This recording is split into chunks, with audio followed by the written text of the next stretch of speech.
नमस्कार दोस्तों, कैसे हैं आप सभी। आशा करते हैं आप सभी लोग बहुत अच्छे होंगे, बहुत बढ़िया होंगे। स्वागत है आप सभी का हमारे YouTube चैनल विद्या जीएस निकेतन पे और विद्या जीएस फाउंडेशन पे। चलिए हम आपको आज पॉलिटी की क्लास नंबर 6 होने वाली है।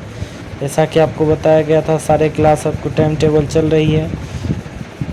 पिछले वीडियो अगर नहीं देखे हैं आप पॉलिटी क्लास की तो आप जाके देख सकते हैं इसी चैनल पे।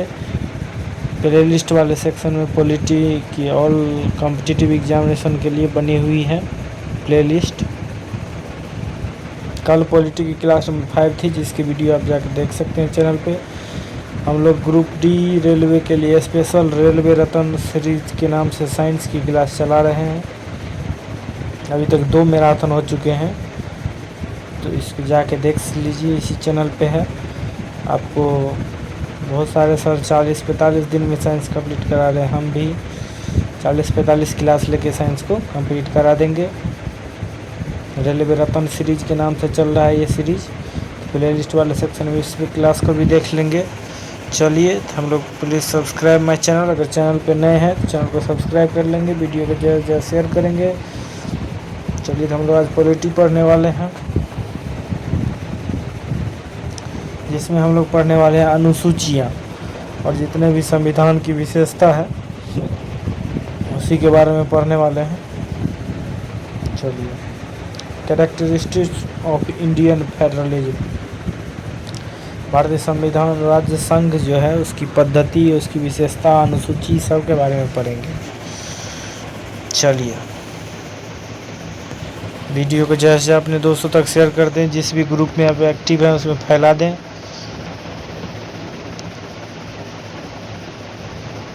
भारत के संविधान में क्या है?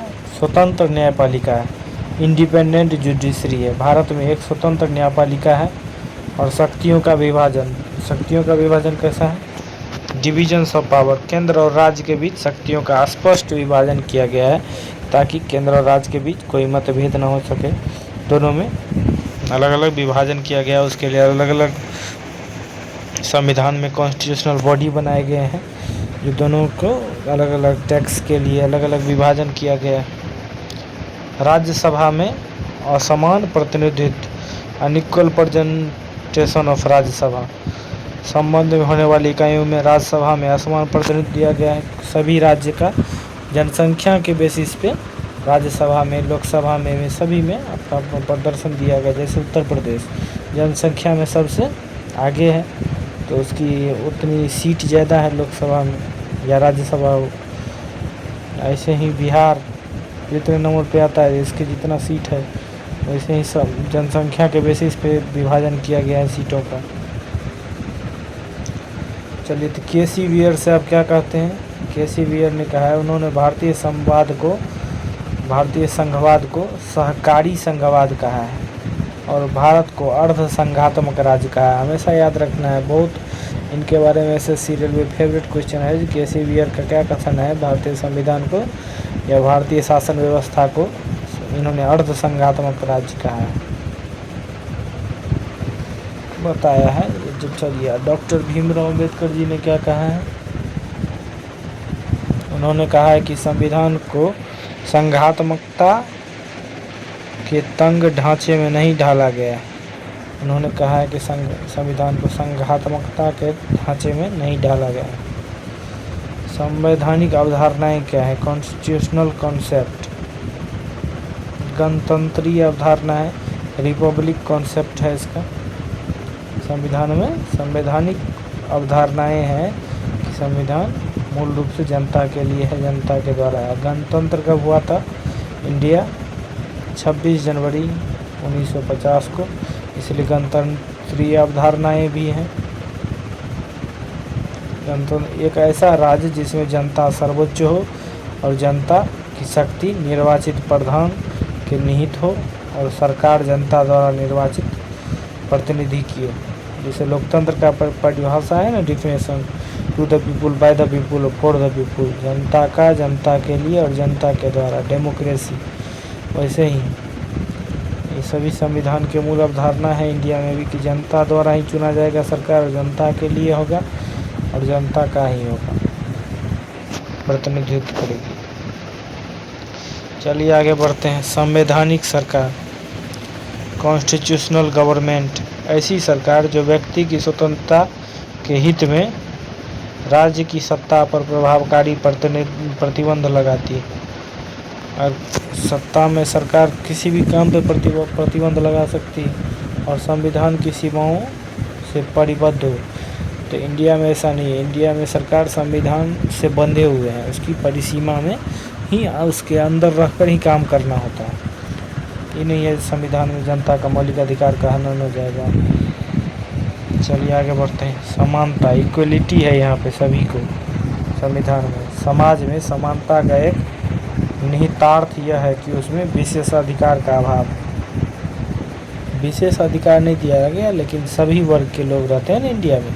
सेक्युलरिज्म है यहाँ पे, सभी धर्म को मानने वाले सभी को समान अधिकार दिया गया है। अलग अलग वेशभूषा है, अलग अलग बोलचाल की भाषा है, इसलिए जहाँ तक समानता हो सकती है सभी को समान अधिकार दिया गया है। संघात्मक व्यवस्था, पार्लियामेंट्री में संघात्मक गवर्नमेंट है, पार्लियामेंट्री सिस्टम है। भारत की संसदात्मक व्यवस्था केंद्रीयता से संघवाद की ओर 1970 के दशक में खिसकी। 1970 के दशक में संसदात्मक व्यवस्था केंद्रीयता की ओर खिसकी। चलिए आगे बढ़ते हैं। संविधान की अनुसूचियाँ के बारे में पढ़ना शुरू करते हैं। शेड्यूल ऑफ द कॉन्स्टिट्यूशन, प्रथम अनुसूची क्या कहता है? First schedule. इसमें भारत जो है राज्यों का संघ है और राज्य क्षेत्रों का वर्णन है। इसमें भारत राज्यों का संघ है ये कहा गया है, और इसमें राज्य क्षेत्रों, जितने भी राज्य क्षेत्र हैं इंडिया में, सभी का वर्णन है।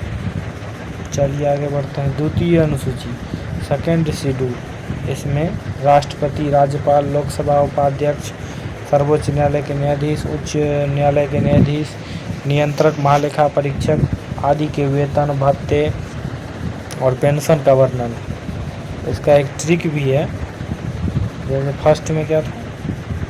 फर्स्ट में ना भारत राज्यों का संघ, फर्स्ट में राज्य, सेकेंड में वेतन, थर्ड में होगा नियुक्ति, तीसरी अनुसूची में इसमें शपथ दिया गया। इसमें वही नियुक्ति, शपथ तथा प्रतिज्ञाओं के प्रारूप दिए गए हैं। इसमें कुल 8 शपथ प्रारूप हैं, लेकिन इसमें राष्ट्रपति, उपराष्ट्रपति और राज्यपाल की शपथ का उल्लेख नहीं है। उन सभी का शपथ अलग होता है, जैसे CGI कराते हैं ना, चीफ जस्टिस ऑफ इंडिया।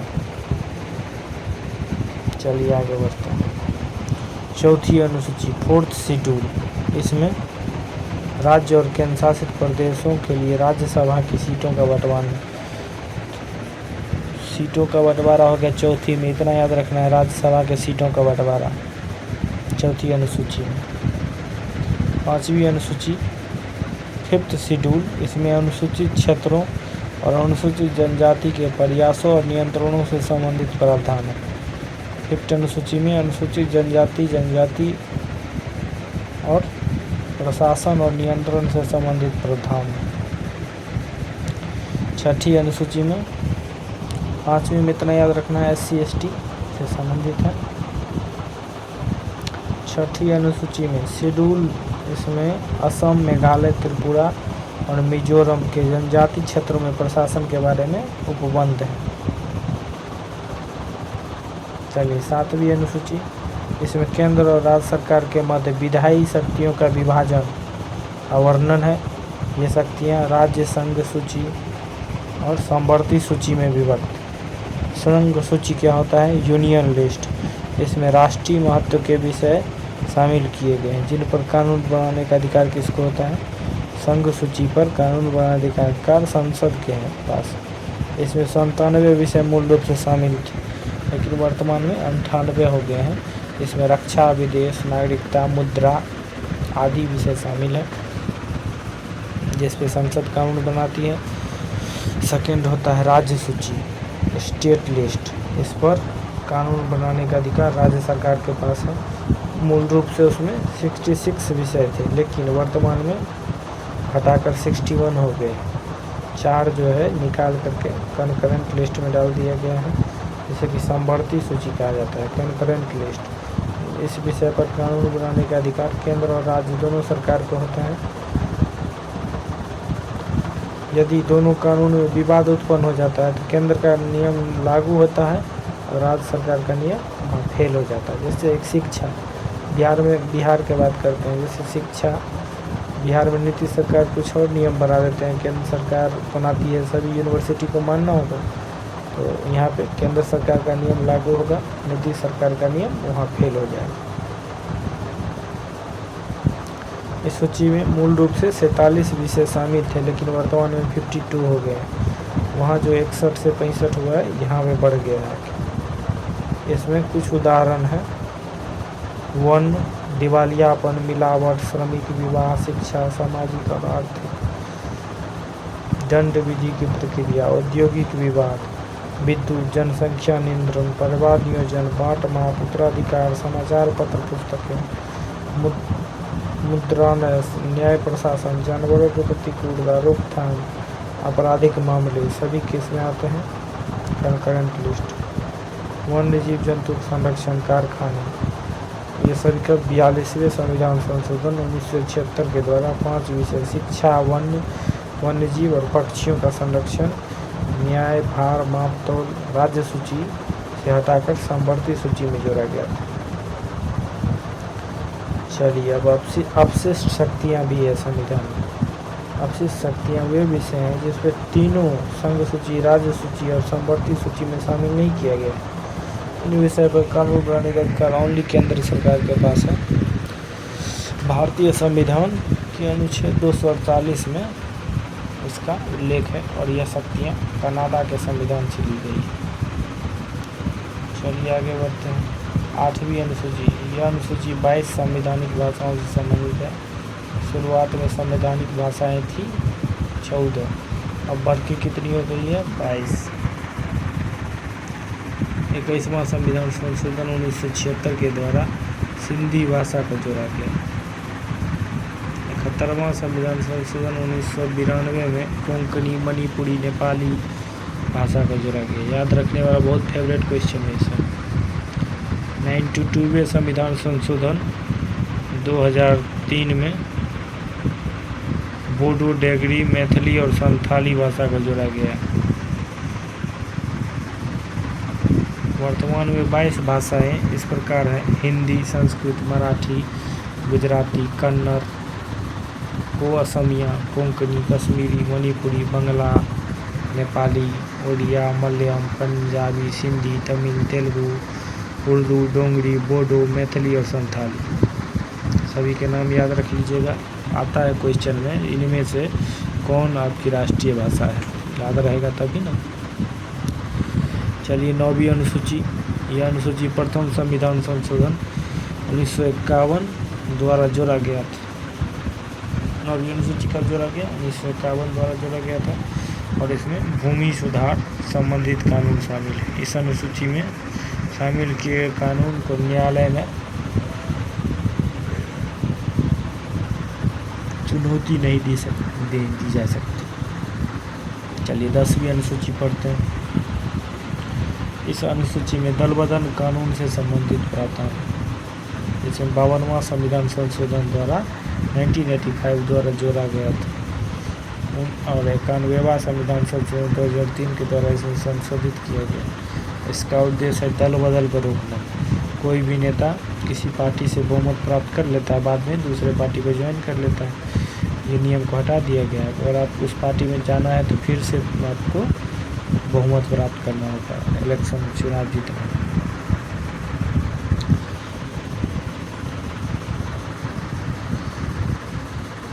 चलिए 11वीं अनुसूची, यह 73वें संविधान संशोधन अधिनियम 1992 द्वारा पंचायती राज संस्थाओं को संवैधानिक मान्यता प्रदान कर जोड़ी गई थी। इसमें 29 विषय शामिल किए गए। 12वीं अनुसूची, यह 74वें संविधान संशोधन अधिनियम 1992 द्वारा शहरी स्थानीय संस्थाओं को संवैधानिक मान्यता प्रदान कर जोड़ी गई है। इसमें 18 विषय को शामिल किया गया। शास्त्रीय भाषा वर्तमान में कितने हैं? शास्त्रीय भाषा 11 है। याद रखिएगा, शास्त्रीय भाषा वो था राष्ट्रीय भाषा, जिसमें शास्त्रीय भाषा का दर्जा प्राप्त है। 2004 में जोड़ा गया तमिल, 5वें संस्कृत, 8वें तेलुगु और कन्नड़, मलयालम और ओडिशा, मराठी, पाली, प्राकृत, असमिया। राज्यों में शासकीय भाषा कितने हैं? गोवा में कोंकणी, आंध्र प्रदेश में तेलुगु, अरुणाचल प्रदेश अंग्रेजी, पश्चिम बंगाल बंगाली, अंग्रेजी, जम्मू